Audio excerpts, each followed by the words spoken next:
and tools such as the abacus to handle complex money transactions were developed. By the end of the 19th century, machines such as the cash register began to appear. 100 years later, we have even better computer-driven machines which track stock, change prices, and automatically reorder. Meanwhile, the reinsurance industry has failed to embrace man's drive for progress. The reinsurance industry today would be as familiar to practitioners from the 1800s as it is to modern underwriters. An underwriter or broker from 1800 would settle nicely into today's business. That is, until now. For the reinsurance industry, pivot point changes everything.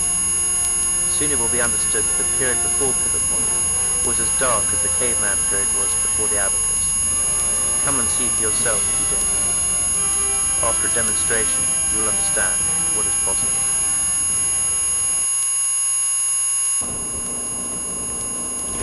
We like to track interesting speeches made by people that have some applicability to world economic events. And Stephen Roach, who is the chairman of Morgan Stanley Asia, made a speech to the Asia Society yesterday, actually. It's very interesting. He said that the massive slowdown in demand for Asia's exports will force the region to, quote, get religion, as he called it, and finally boost its consumer spending.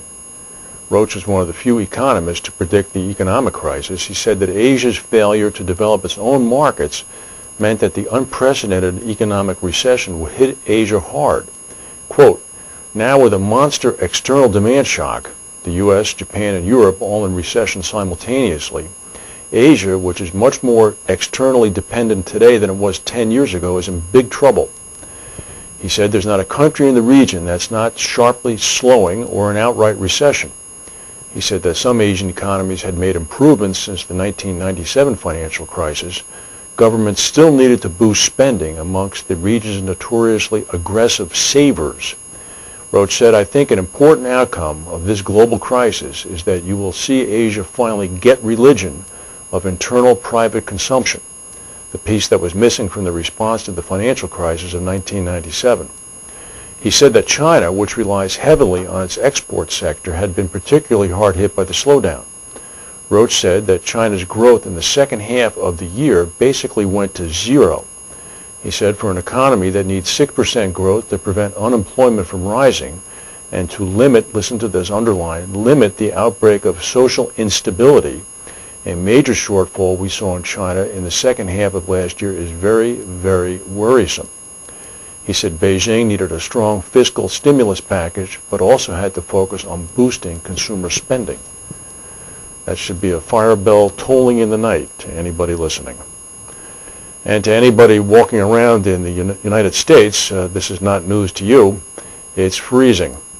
Winter-hardened northeasterners here are now being socked with the same sub-zero temperatures that have turned in the northern plains, the Midwest, and Great Lakes into a teeth-chattering desert. Maine residents today are bracing for readings down to 40 below zero.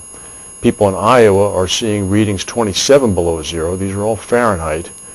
The deep freeze is part of an Arctic system that stretches from Montana to northern New England. It's dipped as far south as North Carolina. Forecasters issued lake-effect snow warnings today for Indiana, Michigan, New York, Ohio, and Pennsylvania. Wind chill warnings are posted for those same states, as well as Illinois, Iowa, Maine, Missouri, the Dakotas, Wisconsin, and Minneapolis. In Minneapolis, it was 20 degrees below zero at the Minneapolis-St. Paul International Airport, but the wind chill made it feel like 37 below. In Ohio, blowing snow grounded 2 medical helicopters called to transport accident victims. National Weather Service said that temperatures in northern Illinois could go down to 15 below zero today. In the Chicago area, the number of flight cancellations at O'Hare have now been reduced down to 250 from 300 yesterday. Delays at O'Hare are averaging up to about an hour. In Australia, firefighters are working to contain a wildfire that was burning on the edge of Australia's largest city of Sydney this morning. Officials are warning residents to stay in their homes rather than attempt to outrun the blaze. That's unusual logic. The fire in rural Londonderry, about 40 miles northwest of Sydney, has destroyed several automobiles and sheds, but has not yet burned any homes or businesses. It's burned about 40 acres. Temperatures in the region have reached 104 degrees Fahrenheit over the past few days, leaving conditions ripe for fires. There's been some seismic activity. A magnitude 6.8 earthquake hit Thursday this morning in waters off the South Pacific coast of New Caledonia. No injuries or damage were immediately reported. The epicenter was about 100 miles off of Île-Honteur and New Caledonia's Loyalty Islands. The quake does not appear to have affected the operations of French metals and mining group Eramet. Eramet operates mines in 5 centers of the north and south of New Caledonia and processes the ore at the world's largest ferronickel plant in Doniambo, close to Noumea. And a little bit further to the north, a 5.0 magnitude earthquake struck southwestern China this morning. You can see that here in the center of China. Also to the right, or to the east, you can see a magnitude 5.1 earthquake about 250 miles southeast of Japan. Neither quake has caused any injuries. The Japanese quake has not caused a tsunami warning. The Chinese quake is noticeable because it is in the same area of the 8.0 Sichuan quake, which occurred in May of last year, killing about 90,000 people. Some more updates on fallout from Satyam. This time it's PricewaterhouseCoopers. Reacting to the Satyam Computer Services chairman admission of an over $1 billion accounting fraud, the external auditor, PwC, said that its prior audit reports and opinions of the software giant's financial condition can no longer be relied upon. The public move required by Indian law comes after Satyam's new government-appointed board announced it will restate an unknown number of quarterly financial reports. Pricewaterhouse said that its auditing work should not be relied upon in the light of the former chairman's admission. In a statement released by Pricewaterhouse, it said the contents of the chairman's letter, even if partially accurate, may have a material effect on the veracity of the company's financial statements presented to us during the audit period. Consequently, they said our opinions on the financial statements may be rendered inaccurate and unreliable. They came out with a letter after Satyam's former chief financial officers reportedly blamed the company's internal and external auditors for not finding the biggest corporate fraud in India to date.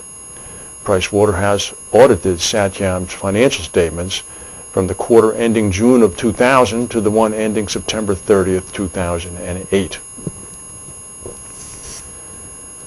This is what happens when you bring to mind somebody falling on the ice. This is obviously a world championship figure skater falling on the ice. It's a tragedy after years and years of practice to have to ruin your routine and have low scores, etc. However, in this part of the world, people in the United States are being exposed to what falling on the ice really means. I, for example, fell on the ice the other night twice, and I have a very sore back right now. I'm one of the lucky ones. You're a personal lines insurer insuring people in Serbia. Listen up. Doctors say that hundreds of people have been injured in Serbia after slipping on ice caused by freezing rain. Belgrade's Central Emergency Clinic at the Central Hospital this morning warned elderly people to stay indoors after sleet and rain fell for 2 days in most of the country. Hospitals say that hundreds of people broke arms, legs, or hips or suffered severe head concussions. One person died. More than 250 people are hospitalized in the capital of Belgrade following ice-related incidents. Authorities say that slippery roads have caused nearly 300 traffic accidents since Wednesday, resulting in hundreds of injuries. That's an epidemic. If we have any other breaking news, we'll come back and tell you. If not, thank you for watching, and we'll see you tomorrow.